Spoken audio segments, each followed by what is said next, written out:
Bien que souvent connue à travers son expression ultime, la conception qui fut baptisée HMS Incomparable avait une longue histoire de développement, au moins théorique. Essentiellement, l'amiral Fisher, lorsqu'il esquissait ses conceptions pour ce qu'il considérait comme la prochaine génération de navires de guerre à l'époque, apposait souvent le nom HMS Incomparable sur ce croquis, ou, s'il avait envie d'un peu de changement, il utilisait le nom non pareil, qui signifie incomparable, mais en français. Il utilisait parfois imprenable ou insaisissable, mais incomparable restait son choix préféré. Et quand il s'agit du navire, la plupart des gens pensent à ce nom lorsqu'il est utilisé. Il semble avoir son origine. Dans une note que Fisher a envoyée en septembre 1912 dans laquelle il exposait sa vision pour la dernière version d'Incomparable, et je vais le citer ici directement, « Un vrai bijou. Hors de la citadelle centrale en losange, rien de vital, elle peut donc être facilement endommagée, car la structure est légère. Elle pèsera si peu qu'elle ira vite avec 150 000 chevaux, elle tombera en morceaux en 10 ans environ. Mais à quoi bon qu'un navire de guerre dure plus longtemps? Ces foutues choses deviennent obsolètes en environ 1 an. 10 canons de 406 mm pour commencer comme armement principal, 8 tubes lance-torpilles latéraux des torpilles de 533 mm, une vitesse de 32 nœuds au moins, 406 mm de blindage sur la citadelle et la ceinture au centre du navire, s'amincissant vers les extrémités.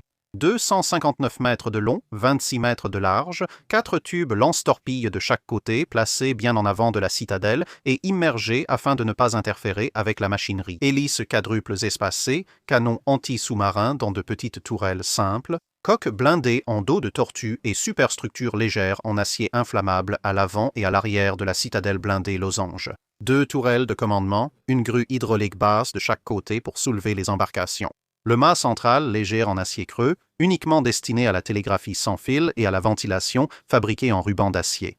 Pour monter et descendre, il risque de bloquer la citadelle. Placez tout ce qui est possible au centre de la coque et optimisez chaque centimètre d'espace pour réduire le blindage de 16 pouces pont blindé, épais et incurvé. Les munitions sont alimentées hydrauliquement.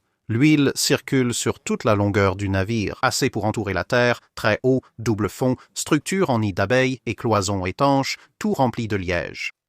Gardez à l'esprit que c'était son idée à une époque juste avant la vitesse, relativement banale, de 24 à 25 nœuds. Les Queen Elizabeth étaient même en construction avec un armement de seulement 8 canons de 15 pouces, qui était alors tout nouveau. De plus, la citadelle compacte en forme de losange précède la prochaine fois. Une réflexion sérieuse sur cette disposition apparaîtra dans les propositions de remplacement de la classe Kongo de la marine impériale japonaise environ 20 ans plus tard. Au cours des années suivantes, Fisher a continué à faire évoluer ce design jusqu'à la fin de son mandat à la tête de la Royal Navy. À ce moment-là, Fisher a présenté ce qu'il appelait le croiseur de bataille rapide, incomparable. Au début, cela reprenait le navire de 1912 que nous venons de décrire et conservait la vitesse de 32 nœuds, mais mettait à jour l'armement avec des canons de 20 pouces et portait la longueur à pas moins de 1000 pieds. Il voulait également inclure un double fond quadruple, car il avait l'intention d'en remplir la moitié avec 6000 tonnes de pétrole. Pour permettre à ce nouveau navire, plus grand et plus lourd, de faire le tour du monde sans avoir besoin de se ravitailler, les canons reflétaient son attachement à la loi du carré cube. En ce qui concerne la puissance de feu, un obus de 20 pouces de diamètre pesant plus de 2 tonnes aurait une puissance de feu bien supérieure à celle d'un obus de 15 ou 16 pouces. Encore une fois, dans son style fleuri, il a décrit les effets ainsi. Imaginez 2 tonnes lancées par chaque canon à une hauteur dépassant celle du Cervin ou de toute autre montagne de votre choix, explosant à son arrivée, atteignant le sol hors de vue humaine. Mais pourtant avec une précision exacte quant à l'endroit où il doit tomber, provoquant lors de son explosion un cratère semblable à celui du Vésuve ou de l'Etna. Et par conséquent, vous pouvez facilement imaginer l'armée allemande fuyant pour sauver sa vie de la Poméranie jusqu'à Berlin. La version finale de l'Incomparable ajusterait quelques chiffres pour se rapprocher encore davantage d'un croiseur de bataille. Le blindage de ceinture a été réduit à 11 pouces, ce qui restait suffisant à l'époque face à la puissance des croiseurs de bataille allemands. Bien qu'il serait quelque peu vulnérable face à des conceptions plus récentes alors en construction, comme les Mackinson, la batterie principale passait de 10 à 6 canons montés dans 3 tourelles doubles. Et tout cela avait pour but d'augmenter la vitesse, avec désormais 180 000 chevaux à l'arbre consacré à propulser les 46 000 tonnes du navire dans l'eau à la vitesse vertigineuse de 35 nœuds. Et tout cela n'était en fait pas censé durer très longtemps.